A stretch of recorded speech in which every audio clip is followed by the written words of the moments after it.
შუადღის სტუდია პალიტრაზე. FM 103.9. მოგესალმებით, რადიო პალიტრის ეთერშია გადაცემა შუადღის სტუდია, მე მისი წამყვანი კოკა კვირკველია ვარ. რა არის სექსუალური შევიწროება, როგორ უნდა დაიცვას ქალმა თავი და იცის თუ არა მან თავისი უფლებები, რამდენად აქტუალურია ეს პრობლემა დღეს საქართველოში. სწორედ ამ თემაზე სასაუბროდ მოვიწვიეთ სტუდიაში სახალხო დამცველის აპარატიდან ეკას ხილაძე და იურისტის ორგანიზაციიდან პარტნიორობა ადამიანის უფლებებისთვის ანა თავხელიძე. გადაცემის მსვლელობისას ასევე მოусმინეთ დეპუტატ სოფიო კილაძისა და ფემინისტ მაიკო ჩიტაიას პოზიციებს. გვისმინეთ FM 103.9 ასევე ონლაინ რადიო პალიტრა წერტილი-ჯიზე.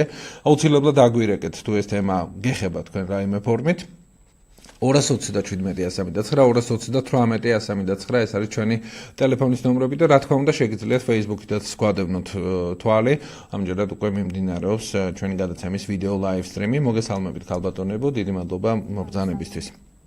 ქალბატონო ეკა, დავიწყოთ თქვენით, რატომ გააქტიურდა ეს თემა ახლა ძალიან უშნო დაემთხვა ასე ვთქვა დროში მეგრე ვაინშტაინისა და კევინ სპეისის სკანდალების პარალელურად და დღეს უკვე არათუ სერიოზულად ღლიცინითაც ამ თემაზე მიდის გარჩევები სოციალურ ქსელებში.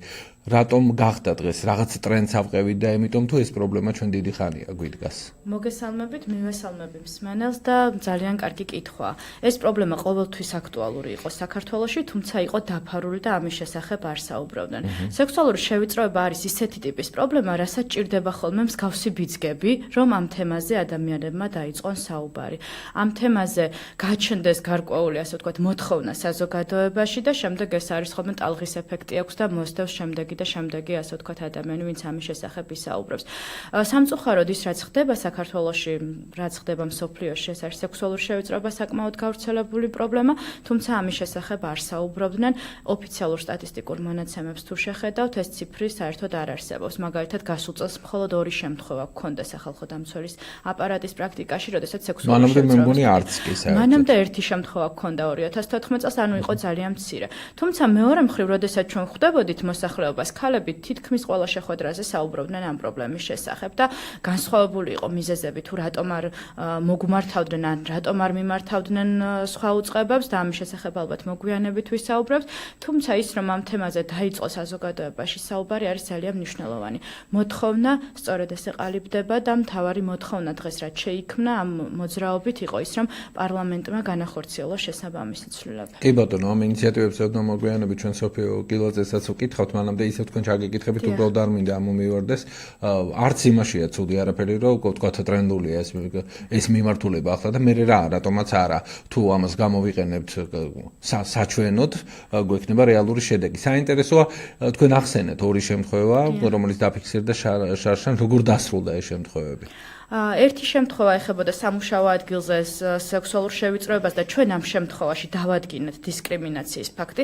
მიუხედავად იმისა, რომ კანონმდებლობაში არ წერია, რომ ეს არის დისკრიმინაცია, ჩვენ საერთაშორისო პრაქტიკის და საერთაშორისო ვალდებულებების ჭრილში ამას განვიხილავთ როგორც დისკრიმინაციას. რა ფორმით მოეთხოვა პასუხი? ამ შემთხვევაში იყო სახალხო დამცველის რეკომენდაცია, მოგეხსენებათ, რომ სახალხო დამცველს შეუძლია რეკომენდაცია გამოსცეს, შესაბამისმა უწყებამ გაიზიარა ეს რეკომენდაცია და სექსუალური შევიწროება ისეთი პრობლემაა, რომ მისი შედეგების აღმოფხვრა ხშირად მიიღწევა მხოლოდ იმით, თუ ის უწყება, ის ორგანიზაცია გარკვეულ პოლიტიკას გაატარებს იმისთვის, რომ შემდგომში აღარ განმეორდეს მსგავსი ფაქტები. მეორე შემთხვევაში დავა არის სასამართლოში და ჩვენ წარვადგინეთ სასამართლოს მეგობრის მოსაზრება. ეს დავაც მიმდინარეა ჯერჯერობით სასამართლოს გადაწყვეტილება არ მიუღია და ზოგადად უნდა ითქვას, რომ პრაქტიკა ამ მიმართულებით თითქმის არ არსებობს. კი ბატონო, ანა, თქვენ კითხავთ, სანამ უშუალოდ ინიციატივაზე ვისაუბრებდით, განსაზღვროთ, აი რას ნიშნავს სექსუალური შევიწროება, რამდენად არის ეს მცნება აპრობირებული იგივე დასავლეთში და შესაბამისად რამდენად არის როგორ მინდა იცით კითხოთ გამოცალკევებული სხვა ტიპის დისკრიმინაციებისგან. რა თქმა უნდა, განცალკევებული არის სექსუალური შევიწროება, სამწუხაროდ ჩვენ კანონმდებლობაში მსგავსი დეფინიცია არსად არ გვხვდება, თუმცა თავისი არსიდან გამომდინარე, სექსუალური შევიწროება გულისხმობს 4 ძირითად ელემენტს მოიცავს. პირველი ეს გულისხმობს, რომ ეს არის არასასურველი, ვერბალური ან არავერბალური ან ფიზიკური ქცევა, რომელიც შინაარსით არის სექსუალური ხასიათის და კონკრეტულ მიზანს ისახავს ან შედეგად მოსდევს, იგივე ადრესატის დამცირება, მისი ღირსების შელახვა, მტრული ძალადობრივი გარემოს შექმნა. ანუ საკმაოდ კაფიოდ არის ასე ვთქვათ გაწერილი, რა ელემენტებს მოიცავს სექსუალური შევიწროება, თუმცა ეს რა თქმა უნდა ვერ იქნება მომწურავი ჩამონათვალი, არის ზოგადი მიმართულებები, ასე ვთქვათ, განსაზღვრული, რაც ყოველ კონკრეტულ შემთხვევაში, კონკრეტული საქმიდან გამომდინარე, უნდა გადაწყდეს და გაანალიზდეს არის თუ არა სექსუალური შევიწროება. კი ბატონო, აი თუ გვაქვს რაიმე ტიპის კვლევა ან მონაცემი, ვინ და რამდენი გამხდარა ამგვარი დისკრიმინაციის მსხვერპლი და ამ კონკრეტულ შემთხვევაში რა ფორმებთან ჰქონდა საქმე? ევროკავშირში ჩატარებული კვლევები ცხადყოფს, რომ დაახლოებით 40% ქალი დასაქმებულების გამხდარა სექსუალური შევიწროების მსხვერპლი. საქართველოში მსგავსი კვლევა არ ჩატარებულა. ერთადერთი კვლევა, რომელიც ჩატარდა, ეხებოდა საზოგადოებრივ ტრანსპორტში სექსუალურ შევიწროებას, კერძოდ თბილისის მეტროებში ჩატარდა მსგავსი კვლევა და 70%-ზე მეტი საუბრობდა, რომ თვითონ ან გამხდარა სექსუალური შევიწროების მსხვერპლი, ან შესწრებია მსგავს ფაქტს. თუმცა აქვე უნდა ითქვას, რომ საგანგაშოდ მაღალია ის ციფრი, როდესაც ამ ადამიანმა არ მოიმოქმედა არაფერი. არც საკუთარი და არც სხვისი, ასე ვთქვათ, უფლებების დასაცავად და ესეც მიუთითებს საზოგადოებაში დამკვიდრებული მცდარი შეხედულებების არსებობას. რა ტიპის შევიწროებებზე გვაქვს საუბარი? აქ იყო ფიზიკური შევიწროების შემთხვევები, იყო ვერბალური სახის შევიწროების შემთხვევები და იყო სხვა ტიპის შევიწროების შემთხვევები, რაც ამ 2 დღის განმავლობაში ძალიან აქტუალური გახდა. ეს არის სექსუალური ხასიათის არასასურველი, ასე ვთქვათ, მზერა, რაც ასევე არის სექსუალური შევიწროება, როდესაც მას აქვს არასასურველობის კომპონენტი, როდესაც ის არის სექსუალური ხასიათის მატარებელი, ეს არის სექსუალური შევიწროება და საზოგადოებრივ ტრანსპორტში ხშირად ესეთიც გვხვდებოდა, თუმცა უფრო გავრცელებულია შეხება ფიზიკური შევიწროების ფორმები. ამ შემთხვევაში უკვე მართლა რეალური გვაქვს, ეხლა ადამიანს შეიძლება უბრალოდ გაუშტერდეს თვალი და ეს ვიღაცა მოხდეს. ეს მარტივად არ არის, ანუ თუ სექსუალური ხასიათის არის მაგალითად უყურებს სასქესო ორგანოებზე ან დაჟინებული მზერით და შენ მოუწოდებ რომ შეწყვიტოს მსგავსი ქცევა, თუნდაც ფიქრობდე რომ შემთხვევით გიყურებს, ხო? თუ ის არ შეწყვეტს მსგავს ქცევას, ეს უკვე არის სექსუალური შევიწროება. სექსუალური შევიწროება არ არის თუ შენ მიუთითებ და ის პირი უბრალოდ განგრძობითი სექსუალური შევიწროება აღარ არის თუ მიუთითებ და ეს პირი შეწყვეტს მსგავს ქცევას. ძალიან გავრცელებულია საქართველოში ეგრეთ წოდებული კომპლიმენტების თემაც, ხო? ბევრი ვერცაცნობიერებს რომ ეს შეიძლება სექსუალური შევიწროებაც იყოს, ეგრეთ წოდებული კომპლიმენტები. მაგრამ მე თუ ადამიანს მოვუწოდებ და ვეტყვი რომ ეს მე შეურაც მყავს ან სექსუალური ხასიათის არის ჩემთვის და ის შეწყვეტს. თუ მოუწოდებთ ამ შემთხვევაში ეს ვიღაცამ შეიძლება აღიქვას ახლა სასიამოვნოდ ვიღაცას ლამაზი მკერდი რო აქვს რა თქმა უნდა ეს სექსუალური შევიწროება აი არასასურველობის კომპონენტია მნიშვნელოვანი და ეს არ უნდა იყოს შეთანხმებული ქცევა. მეგობრებს შორისაც იყო შეიძლება გავრცელებული გარკვეული ქცევის ტიპები, რაც სექსუალურ შევიწროებად არ ჩაითვლება. გასაგებია თქვენ ძალიან მცირე მაგალითის მოყვანა შეგიძლიათ რეალურად, ანუ კონკრეტულ მაგალითებს გულისხმობ, იმიტომ რომ რაღაცა მართლა ერთგვარი სიახლეა, საინტერესოა რითი იყო განპირობებული რომ ამ თემაზე აქამდე ხმამაღლა არ საუბრობდნენ. ამ კითხვით მე მიმართავ უკვე ფემინისტ მაიკო ჩიტაიას, რომელიც გვერდება. მოგესალმებით მაიკო, მადლობა რომ იღებთ მონაწილეობას გადაცემაში.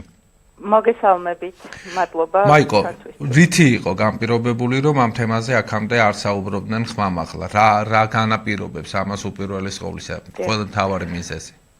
საერთოდ რომ უსმენე ხო ამ ბოლო დროს აი ამ დისკუსიებს თავს ვადევნებ რა ხდება სოციალურ სივრცეში, ძალიან ერთი მარტივი დასკვნა შეიძლება გამოვიტანოთ და ამაზე ძალიან ბევრი ჩემი თანამოაზრე დამეთანხმება, რომ ყველაფერი, რაცაც ეხლა ჩვენ ვარქმევთ და სახელდებას უკეთებთ როგორც ძალადობას, აქამდე ჩვენს კულტურაში მოაზრებული იყო როგორც ნორმა, როგორც სოციალური წესრიგი, რომელიც თითქოს და ასეთად უნდა ყოფილიყო აღქმული კაცების და ქალების მიმართ. ეს ღრმად მიდის ფესვები, რა თქმა უნდა, აღზრდასა და განათლებაში, იმიტომ რომ გოგონებს მუდმივად აჩვევენ, რომ ისინი უნდა იყვნენ მორჩილები, მათ უნდა მიიღონ უპირობოდ გარკვეული დირექტივები, ბიჭებს კი ზრდიან საპირისპიროდ, რომ ისინი უნდა იყვნენ მომთხოვნები, მარტივად რომ ვთქვათ, კარს თუ დაუკეტავენ, ფანჯრიდან უნდა შევიდნენ.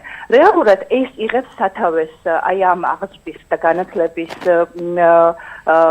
ძირში, რასაც საბოლოოდ ვიღებთ ვიმკით მერე უკვე ქალები მოზრდილ ასაკში, როცა ვაცნობიერებთ, რომ ის რაც აქამდე ნორმა იყო, ეს არის აბსოლუტურად ძალადობის სახელდება და ეს აღარ არის ნორმა და ვიწყებთ ამაზე საუბარს. რამდენად არის ეს ძალადობის ერთ-ერთი გამოვლინება და აი თქვენ ახსენეთ, რომ აღზრდიდან იწყება, ანუ აქ გვაქვს შეცდომები დაშვებული, იგივე აქ პრევენციულ ზომებს უგულისხმობ, რომ მოვდივართ აქამდე რომ ხმამაღლა ვერ ამბობდნენ ამ თემაზე?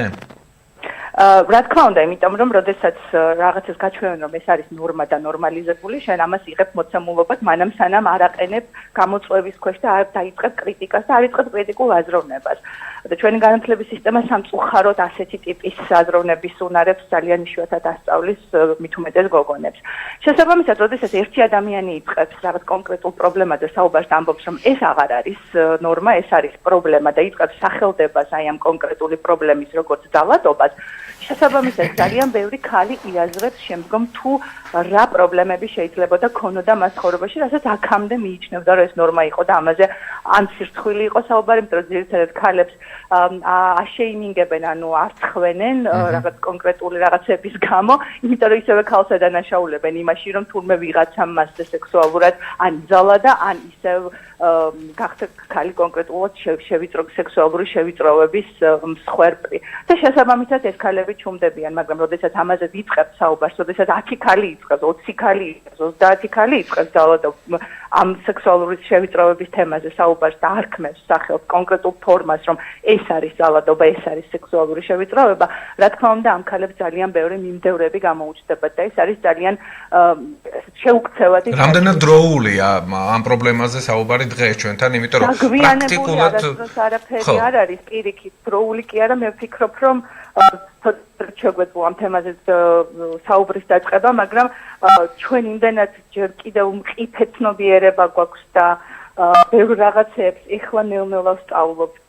მე ვფიქრობ, რომ სწავლა, განათლება და ცნობიერების ამაღლება არც ერთ ეტაპზე არ უნდა იყოს დაგვიანებული. აქ გვაქვს ყველაზე მეტი პრობლემა, იმიტომ რომ ჩვენ ვნახეთ თემამ, როგორც კი წამოიწია სოციალურ ქსელებში, პირდაპირ მნიშვნელობით წავიდა ამ თემაზე ღლიცინი.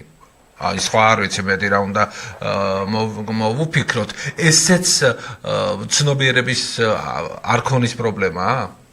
რა თქმა უნდა, ისიც არის ეს დისკუსიები რაც მიმდინარეობს სოციალურ ქსელში, მე ვფიქრობ, რომ არის ჯანსაღი, იმიტომ რომ ჯერ დაგცინიან, შემდგომ ბრაზდებიან და მერე გეთანხმებიან. ეს ძალიან ისეთი განვითარების ჯაჭვი ნებისმიერი ცნობიერების ამაღლების კამპანიის დროს და ამიტომ მე ვფიქრობ, რომ რაღაც გარკვეული დროის შემდგომ მივახწევთ თანხმობას, იმიტომ რომ თუ გავიხსენებთ 10-20 წლის წინანდელ ამბავს, ძალადობის ერთადერთი ფორმა იყო ჩვენს კულტურაში ცნობილი, ეს იყო ცემა, ეს იყო ფიზიკური ძალადობა, რაც ასევე მიღებული იყო კულტურის მიმართ. და კი გეუბნებოდნენ, ქალი უნდა ცემო, თუ კი მან გიღალა და კი ქალი უნდა მოკლა, თუ კი მან საოჯახო საქმეებს ისე ვერ გააცვა თავი, როგორც მოლოდინი ქონდა ქმარს, მაგრამ მივიდა საზოგადოებრივი ცნობიერება და გარკვეულწილად გვაქვს ახლა რაღაც აკრძალვები ჩვენ საკუთარ მორალშიც, ხო, კაცებსაც ამ შემთხვევაში და ქალებსაც. და ეს მიგვიყვანა სწორედ აი ამ ჯანსაღი დისკუსიების პროცესმა, აი ამ გადაწყვეტილებამდე და მე ძალიან ღრმად მჯერა, რომ რაც უფრო მეტი ქალი ილაპარაკებს და დაარქმევს სახელს კონკრეტულ ფორმას თუ რა არის მისთვის სექსუალური შევიწროება, ეს კიდევ უფრო გაზრდის ჩვენი. აი საინტერესოა ქალბატონო მაიკო, ახლა მე თქვენ გიცნობთ, თქვენ ხართ ძალიან ლამაზი ქალბატონი, მიმზიდველი ქალბატონი, რა თუ გონიათ კონკრეტული შემთხვევები და რო აღგიქვიათ, თქვათ სექსუალურ შევიწროებად, თუ მიგითითებიათ ადამიანისთვის ამისკენ, რომ ეს თქვენ არ გსიამოვნებდათ.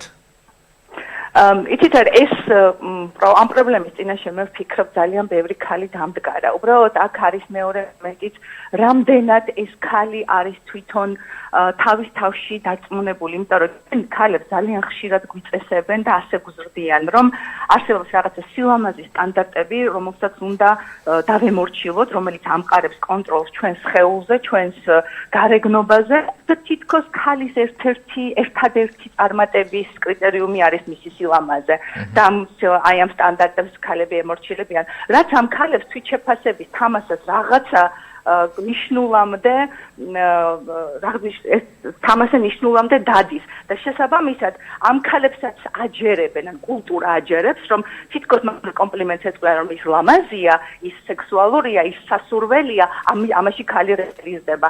ჩვენი კამპანიის და ზოგადად ფემინისტების რესურსები იმაშიც მიდის, რომ დავაჯეროთ ქალები პირველ რიგში, რომ არ არის ეს გამსაზღვრელი ქალების წარმატებისთვის, ქალ ზუსტად ისეთივე წარმატებული ადამიანი, წარმატებული, რეალიზებული ადამიანი შეუძლია გახდეს როგორც კაცი, თუნდაც თავისი ინტელექტუალური რესურსის გამოყენებით და პროფესიული კარიერის მიღწევით. და შესაბამისად, ამასაც ეს არის ესე ვთქვათ თანმდევი პროცესი, რომელიც ქალების ცნობიერებას გარკვეულწილად აამაღლებს და არ შემოსაზღვრავს მის ესე ვთქვათ რეალიზებას მხოლოდ და მხოლოდ სილამაზის სტანდარტებით, იმიტომ რომ არის ახლა სოციალურ ქსელში მინახავს, რომ ქალებიც ამბობენ იმას, რომ მათ სიამოვნებს, როდესაც რაღაცა კომპლიმენტს ეუბნებიან. აი ესეც სწორედ კულტურის პრობლემა არის და კულტურის ნაწილია, იმიტომ რომ ამ ქალებსაც ჭირდებათ თავის თავში დაწმუნება, ამ ქალებსაც ჭირდება თავის თამასის მაღლა აწევა და ჩვენ ამას აუცილებლად მივახცევთ. ქალბატონო მაიკო, მე გთხოვ დარჩეთ ხაზზე, იმიტომ რომ ხა ჩვენ სატელეფონო ზარი გვაქვს მსმენელისგან, საინტერესო სავარაუდოდ აქვს გამოხმაურება თქვენთან დაკავშირებით. მოდი მოусმინოთ, გამარჯობა, გისმენთ. თქვენს მოსაზრებას. გამარჯობა, გისმენთ. მე ცოტა გვიან ჩავერთე და ვინ არის თქვენი სტუმარი, თუ შეიძლება და ქალბატონო მაიკო ჩიტაია, სტუდიაში ეკასხილაძე და ანა თავხელიძე. თქვენ რა გაინტერესებთ კონკრეტული კითხვა თუ გაქვთ? მე ხა აი ბოლოს მოვისმენე, რომ რაღაცა ქალთა რაღაცა თაცის უფლებებზე თუ რაღაცებზე საუბრობენ და აი როგორც ქალს ქალბატონებს რა მაინტერესებს, ეხლა მე სხვა რამეს მიკითხავ. თუ მუშაობენ ამაზე, რომ აღზარდონ შვილები პატრიოტების სამშობლოსათვის, თუ იციან დღეს რა დღეა, რომ ილია ჭავჭავაძის დაბადების დღეა, იმის გარდა რა პრობლემებზეც საუბრობენ. აი ამ თემებზე თუ მუშაობენ და ეს ფემინისტები ახსენეთ, ეხლა ეს არ ვიცი ეს ვინ არიან ეს ფემინისტები, საერთოდ რა საქმიანობენ. ისინი ემსახურებიან ჩვენ სამშობლოს, საქართველოს სიტყვა იციან საერთოდ. აი ეს მაინტერესებს უფრო რა. ანუ თქვენ პრობლემად არ მიგაჩნიათ, ხო, სექსუალური შევიწროება? არა, როგორ არა, ნუ ეხა თუ ავიწროებენ და რაღაცა ჩაგრავენ და რაღაცებს უშვებიან, რა თქმა უნდა პრობლემაა, მაგრამ ამის პარალელურად მაინტერესებს თვითონ თავისი შინაგანი ცხოვრებით როგორ ცხოვრობენ საერთოდ. დიდი მადლობა. თქვენი პირადი აინტერესებს ადამიანს. დიახ, გავცემ პასუხს, რომ კი, ჩვენ ფემინისტებმა ვიცით ისტორია და ჩვენ ფემინისტები ვიცნობთ მათ შორის ჩვენი ქვეყნის ისტორიასაც. და ხართ პატრიოტები. და კი, უყვარს ჩვენი ქვეყანა. არასწორად არის დასმული საკითხი და არც არის გასაკვირი, საზოგადოების დიდი ნაწილი სწორედ ესე მიიჩნევს, რომ ფემინიზმი, გენდერი, გონიათ რაც თავს შემოხვეული, ასე ვთქვათ, ცნებები, თუმცა ეს არის ჩვენი ყოველდღიურობის ნაწილი. ჩვენ საუბრობთ საკითხებზე, ისეთ საკითხებზე, რაც თითოეულ ადამიანს ეხება, ეს არის სექსუალური შევიწროება და ეს ეხება თანაბრად როგორც ასე ვთქვათ, ქალებს, ასევე გოგონებს და არასრულწლოვან, მათ შორის არასრულწლოვან ბავშვებსაც. შესაბამისად ეს საკითხი არის ძალიან კი ბატონო, კიდევ ერთი ზარია, თემა აქტუალურია, როგორც ჩანს, გისმენთ? უკაცრავად შემოგეჭერით, უბრალოდ ვერ მოვიჩვენეთ წინა გამოსვლელის გამო დარწმუნებული ვარ, თვითონ ექნება თავის ცხოვრებაში სექსუალური შევიწროების მაგალითები. ესეთ კაცები ზოგადად აპელირებენ, რომ ჩვენ შვილები უნდა გავზარდოთ, თვითონაც უნდა გაზარდონ შვილები და სამშობლოსაც ახსენებენ. მაინტერესებს ბოლოს რომელ ფრონტზე იბრძოდა სამშობლოს დასაცავად. მადლობა თქვენ. მადლობა, ბაბუკო. ნუ უბრალოდ უნდა კითხოთ ამ ადამიანს, ხა თუ ყავს კალიშვილი, ნამდვილად ეს სიამოვნება, რომ ამ ტიპის შევიწროების მსხვერპლი გახდეს. რა თქმა უნდა, არის სიამოვნება. ყველაფერი აი საკუთარი მაგალითიდან გამომდინარე. ქალბატონო მაიკო, თქვენ ხართ ხაზზე, ხო?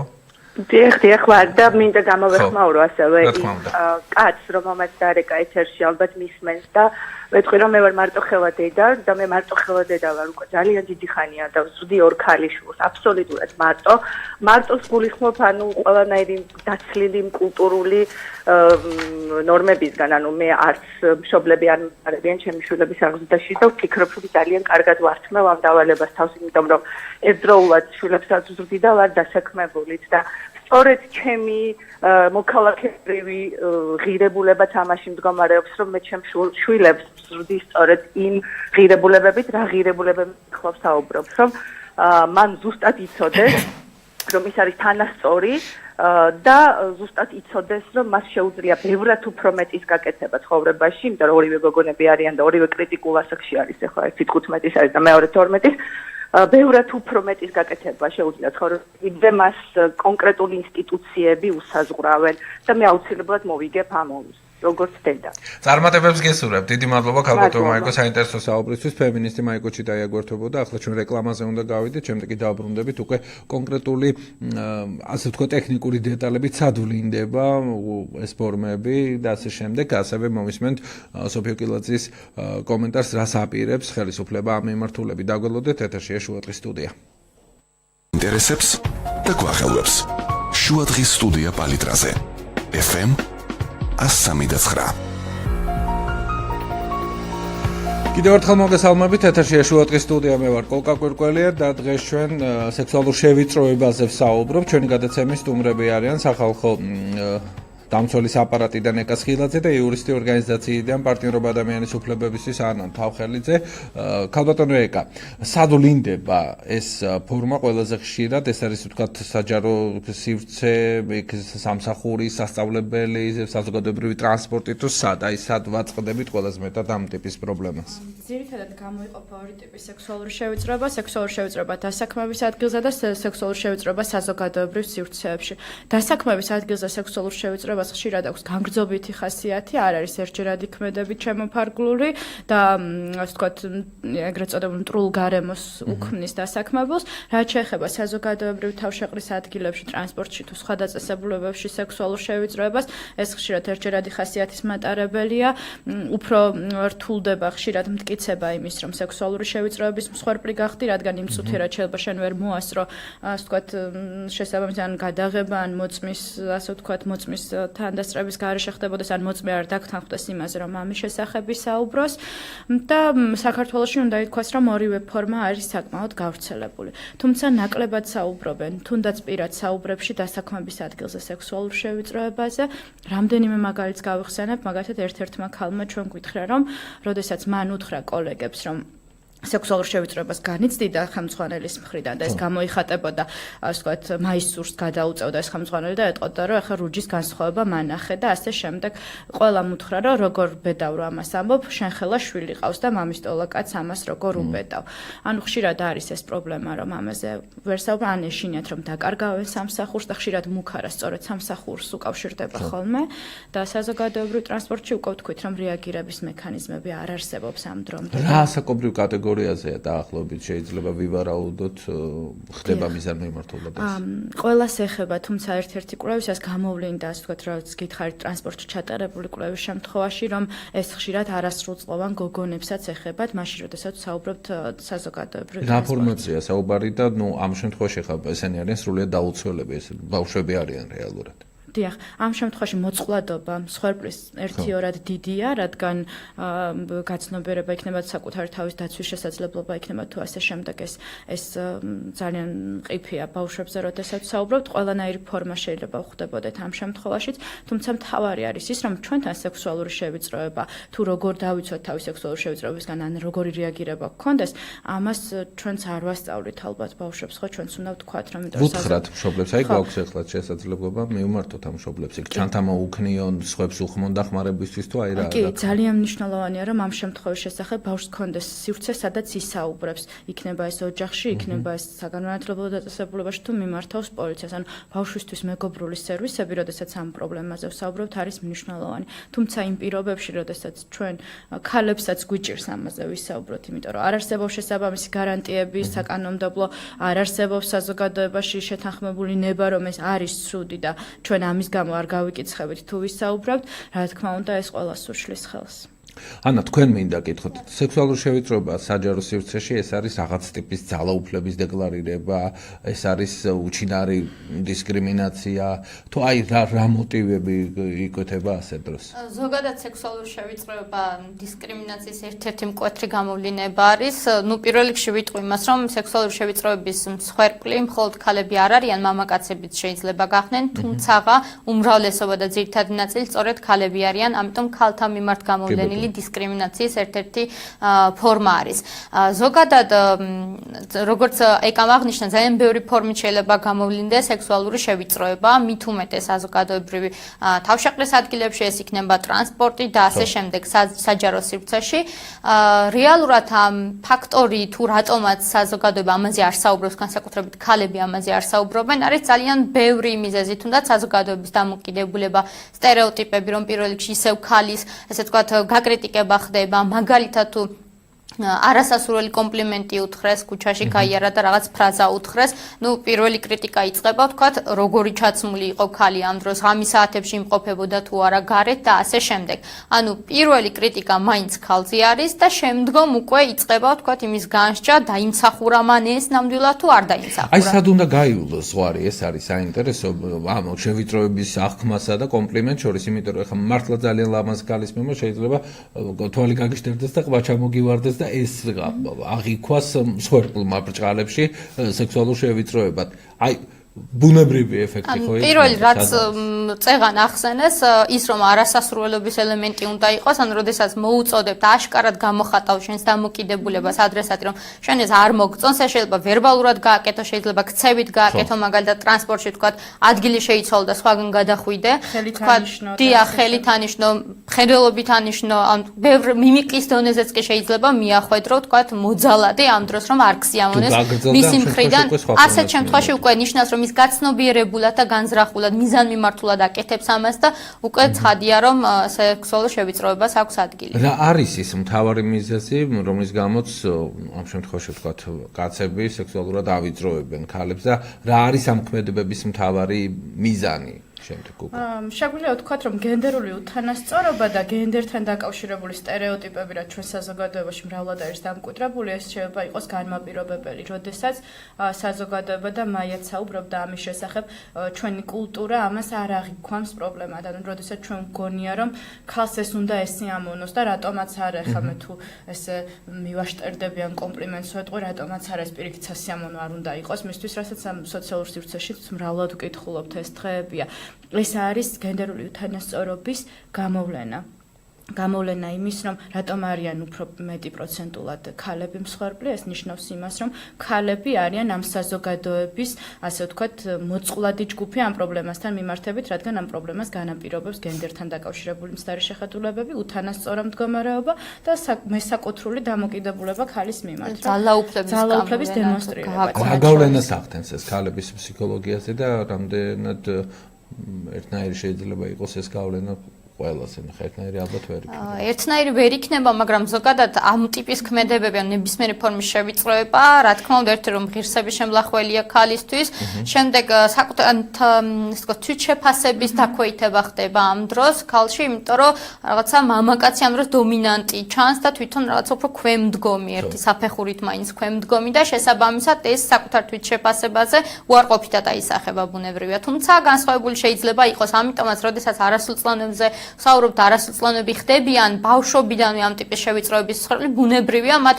ასე ვთქვათ, ფსიქიკაზე, ფსიქოლოგიური კუთხით განვითარებაზე ბუნებრივია გავლენას ახდენს. კი ბატონო, მე მსმენელს შევახსენებ ეკას ხილაძე და ანა თავხელიძე არიან ჩვენი გადაცემის სტუმრები სახალხო დამცველის აპარატიდან და პარტნიორობა ადამიანის უფლებების არასამთავრობო ორგანიზაციიდან. მსმენელი ყავს ახლა სატელეფონო ხაზზე, მოусმინოთ, გამარჯობა. გამარჯობა ბატონო კოკა. მოგესალმებით. მისწავლებით თქვენს სტუმრებს და მე ესეთი კითხვა მაქვს. თუ ეს კერძოდ მომდინარეობს ქალის მხრიდან სტუმების სახით. ნუ რაც გაქვს რა, იკვირს, ვისახამე. აი ეგეთი როგორ ადამიანს რომ მოსახლეში ზეთი დაუსვა და ამოტრიალდი. რა ვიცი კი თუ ვიღაცასთან მიდიხარ და გინდა რაღაცა აჩვენო, კი ბატონო, მაშინ გარედან შეიმოსე პრაქტიკულად და როცა იქ გაიხადე. ან სამსახურში ადონად ახვედი ისეთი ვულგარულად ჩაცმული, რასაც ევროპაში და ამერიკაში ხელს უსვლიან და აი არის რაღაც თავშეკავების პროგრამა. რომ მოსამსახურის ან მუშა პერსონალს თვალი არ მოსწრიტო, რა გიკვირს. მაგისთან რა გასაგებია დიდი მადლობა. აი როდესაც გასაგებია დიდი მადლობა. ქალი როდესაც არის გამომწვევი. იცით რა არის ეს არის ასე ვთქვათ თითიდან გამოწვეული გამართლება მოძალე ისევ ჩვენ ისევ მოძალადეს ვამართლებთ ხო რა ეცვა ქალს და ძალიან საინტერესო კამპანია იყო ევროპაში ვინმე თუ იკითხეთ რა ეცვა მოძალადეს ასე ამბობდნენ ქალები რომლებიც გახდნენ გაუპატიურების მსხვერპლი რაც რა თქმა უნდა სექსუალური ხასიათის დანაშაულია და სექსუალური შევიწროებაც ხშირად შეიძლება ატარებდეს რამდენად შეიძლება ისე მართლა მაპროვოცირებელი იყოს ქალი ეს ეს ახმადია რატომ უნდა იყოს მაპროვოცირებელი ის თუ როგორ მაცვია მე თუ ეს შენში არ არის ამის პრობლემა ანუ ჩაცმაზე აქცენტი, ქალის ქცევაზე აქცენტი, ხშირად გაგვია ღამე რა უნდა და გოგოს ახალგაზრდა გოგოს გარეთ. რა უნდა და ახალგაზრდა კაცს მოძალადეს ღამე გარეთ. ანუ ძალიან ისეთი არგუმენტებია, რაც ისევ მიუთითებს იმაზე, რომ ქალის კონკრეტულ როლზე და ადგილზე ჩვენს კულტურაში და ჩვენს საზოგადოებაში, ან ქალისთვის დაწესებულ სტანდარტებზე. ჩვენ ვცხოვრობ დემოკრატიულ სახელმწიფოში, აცვია ყველას ის რაც უნდა მას და ვერ დამისახელებთ ვერცერთ მაგალითს, რომ კაცი ჩაცმულობის გამო გახდა სექსუალური შევიწროების მსხვერპლი ქალის მხრიდან. ან ჩვენ ვისაუბრეთ იმაზე, რომ აი კაცს რო ესე აცვია, ახლა შეიძლება სექსუალური შევიწროების მსხვერპლი გახდეს. კი ბატონო, სოფოკილაძე არ ყავს ჯერ, მას ჩავთავთ ოდნავ მოგვიანებით. იმ შემთხვევაში თქვენ ალბათ გაეცანით იმ საინიციატივო ჯგუფის მიერ წარმოდგენილ პროექტს, რომელიც მათ წარუდგინეს პარლამენტს, განსახილველად ნახოთ რას მიიღებს, რა ნაბიჯებს გადადგამს, რა შემხედრ პასუხებს გადადგამს პარლამენტი, თუმცა მანამდე მინდა თქვენი მოსაზრება კითხოთ, რა უნდა იყოს დასჯის მექანიზმი, ეს იქნება ვთქვათ ჯარიმა, სიტყვიერი გაფრთხილება თუ უფრო მეტიც ან როგორ წარმოგიდგენიათ მისი აღსრულების მექანიზმი. კი, რა თქმა უნდა, ეს პარლამენტმა უნდა იმსჯელოს და ჩვენც ჩართული ვიქნებით ამ პროცესში, თუმცა მინიმალური საერთაშორისო სტანდარტებით განსაზღვრული რაც არის, რომ მინიმუმ ეს უნდა იყოს ადმინისტრაციულ სამართალდარღვევათა კოდექსში, ანუ როგორც ადმინისტრაციული სამართალდარღვევა. თუმცა არის ქვეყნები, სადაც ეს სისხლის სამართლის დანაშაულია, რადგან ფორმას გააჩნიათ და სიმძიმეს ამ პრობლემის მწვავე დაღიქვამენ და სახელმწიფოს ნებაც არის ეს ხომ ერთადერთი. ანუ ამ შემთხვევაში სავარაუდოდ უნდა იყოს ჯარიმა, ოდენობა, შესაბამისობა ეს რა თქმა უნდა მსჯელობის საგანია და ეს პარლამენტთან ერთად უნდა მოხდეს ამაზე მსჯელობა, თუმცა ასევე მნიშვნელოვანია რომ სექსუალური შევიწროება როგორც დისკრიმინაცია ესე განისაზღვროს ჩვენს კანონმდებლობაში. ანა, თქვენ როგორ წარმოგიდგენიათ პროცესის წარმართვა, ეხლა ყველა ვარიანტში სასამართლომდე უნდა მივიდეს საქმე. ჩვენ გვაქვს აგერ კონკრეტული მაგალითი თქვით, ჯერ კიდევ გრძელდება შანშან მომხდარი ფაქტის ძიება და ზოგადად პროცესი. ეს რომ მიიღოს ხელისუფლებამ, რამდენად ვართ ჩვენ აქეთ, მოდი ასე ვთქვათ, ლოჯისტიკურად მზად, რომ მივიღოთ ეს რეფორმა. ზოგადად თუ ნაბიჯები არ გადაიდგა და ამის ასე ვთქვათ ნორმირება არ მოხდა, კონკრეტულად თუნდაც მინიმალურად ადმინისტრაციულ სამართალდარღვევათა კოდექსში ბუნებრივია ვერაფერსაც ვერ ვიზამთ. პირველ რიგში გასაგებია მტკიცებულებით სტანდარტი ხშირ შემთხვევაში არის ხოლმე პრობლემა იგივე, როდესაც ამ მიშტერებაზე საუბრობენ, თუმცა მტკიცებულების შეგროვება თითქმის ყოველთვის შეიძლება, თუ შესაბამის ინფორმაცია იქნება საზოგადოებას, მაგალითად ქალი იქნება ინფორმირებული, რომ თუ იგი სექსუალური შევიწროების მსხვერპლი გახდა საზოგადოებრივ ტრანსპორტში, ის იმ ადამიანების შესახებ ინფორმაცია მოინიშნოს, ვინც ამ ფაქტს შეეწროს, რათა იგივე მოწმეებად იქნენ ის ადამიანები, თქვათ დაბარებული და ამის მეშვეობით მოხდეს დადასტურება. იქ სადაც თქვათ არსებობს შესაძლებლობა, რომ ვიდეო ჩანაწერის საშუალებით მოხდეს ამის დადასტურება, ბუნებრივია ვიდეო ჩანაწერი შეიძლება იქნას გამოყენებად. ანუ ბევრი ტიპის მტკიცებულება შეიძლება შეგროვდეს.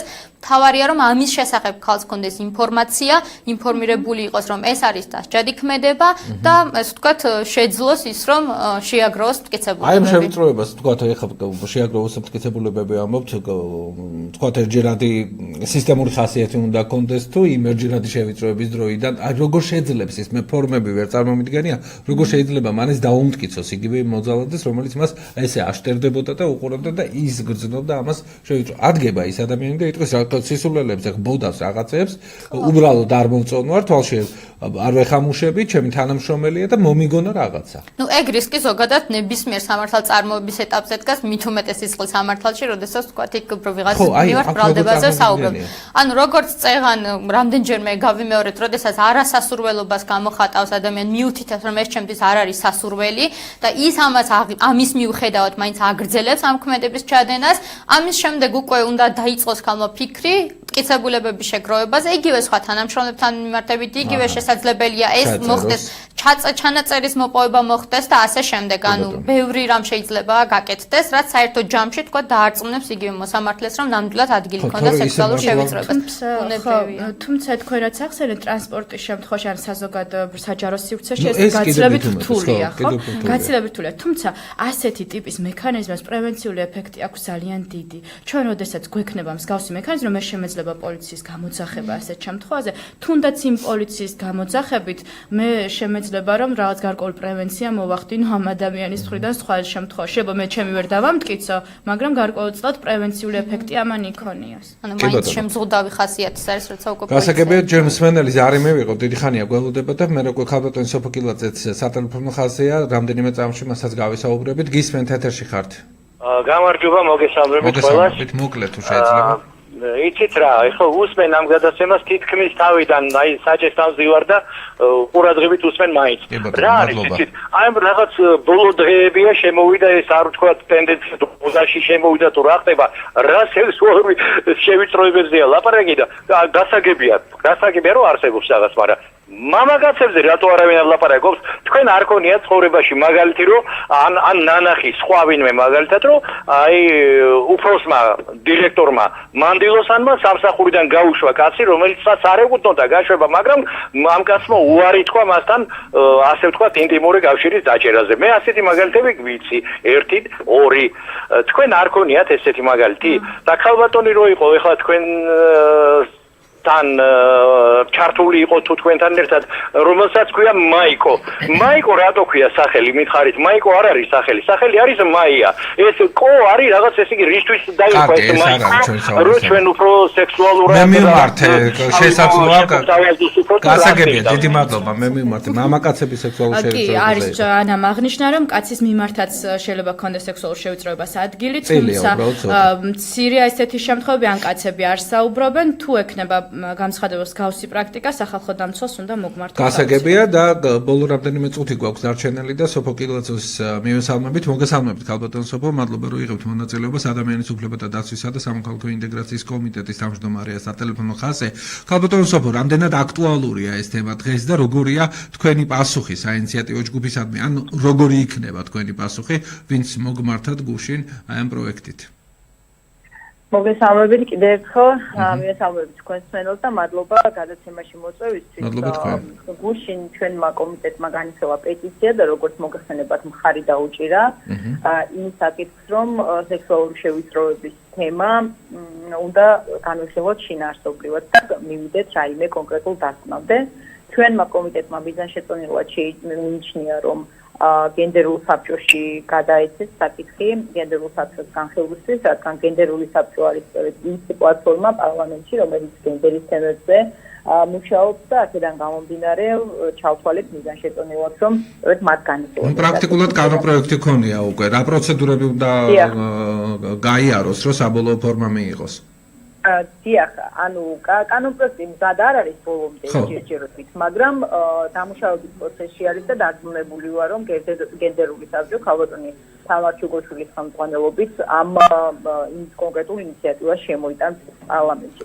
უბრალოდ მინდა გამოვეხმაურო საზოგადოებაში ბოლო დღის განმავლობაში არსებულ სხვადასხვაობას იმასთან დაკავშირებით, რომ გჭირდება თუ არა საერთოდ ეს სექსუალური შევიწროების თემა რომ იყოს კრიმინალიზებული, უბრალოდ ადმინისტრაციულ პასუხისმგებაში მიეცენ პირები. თვითონ იდეა ვფიქრობ, რომ კარგი არის. უბრალოდ ჩვენ ამას როგორ სამართლებრივ ფორმას მივცემთ, აი ეგ არის სწორედ საკითხავი. ახლა ვთქვათ, გაშარჟებული იყო ნახე სოციალურ ქსელებში, ტელევიზიის, რომ რაღაც ადამიანს გააშიყებით შესაძლებლობაც არ შეიძლება კონდესო, ხო?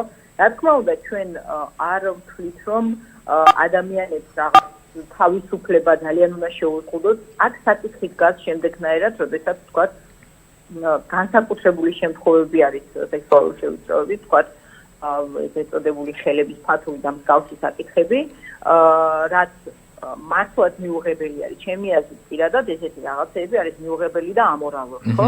თუ ადამიანი თავისი შინაგანი ამსიდან ვერ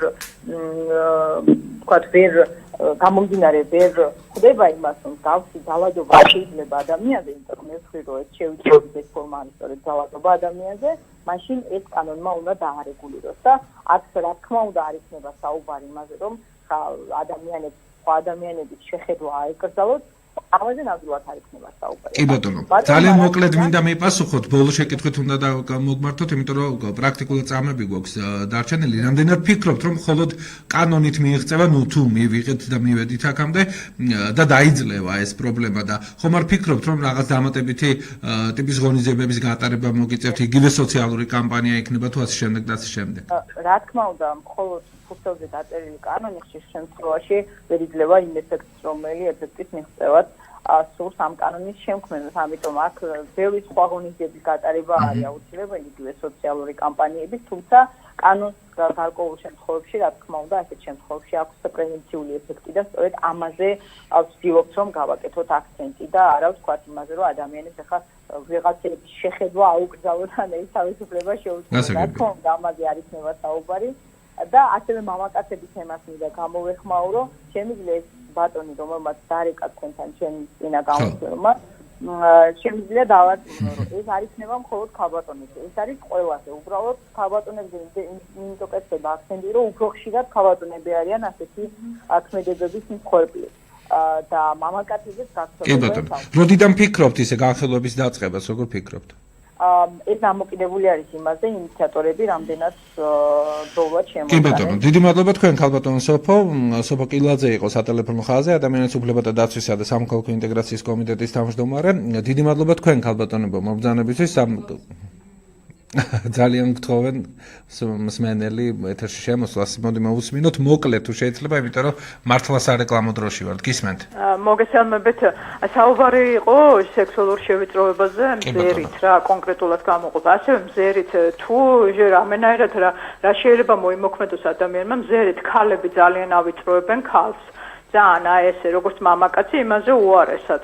და აი ამ დროს ასეთ შევიწროებაზე თუ შეიძლება რამით კანონის ფარგლებში თავი დაიცვას ქალმა და თუ ამ შემთხვევაშიც მსგავსი რაღაც მიღწებულებები რამდენად იკვეთება ამაში, ხო? ქმედება იყოს, თუმცა სექსუალური შევიწროება შეიძლება ხდებოდეს ერთი და იმავე სქესის მქონე ადამიანებს შორისაც და ესეც შეიძლება იყოს პრობლემა, თუმცა რასაც ქალბატონია სავარაუდოდ ეს ზოგადად არ ეხება სექსუალურს, ხო? შინაარსი თუ არ არის უკვე ხო, იქ შეიძლება შურით იყოს და ასე შემდეგ და ასე შემდეგ ამბირობა. მადლობა თქვენ. ესეც მზერაა და თუმცა მზერას დონეზე ნუ დავიყვანთ, იმიტომ რომ პრობლემა ბევრად უფრო მასშტაბურია, ამაზე ჩვენ უკვე ვისაუბრეთ. მადლობა თქვენ მობრძანებისთვის და საინტერესო დისკუსიისთვის. გადაცემა გემშვიდობა ხვალამდე ჩვენ ხვალ უკვე ნარკოტიკების ლიბერალიზაციის თემაზე ვისაუბრებთ. მოკლედ ესეთ სოციალური თემებით მივეწყოთ ამ კვირაში პოლიტიკაზე უარს ვამბობთ. დროებით.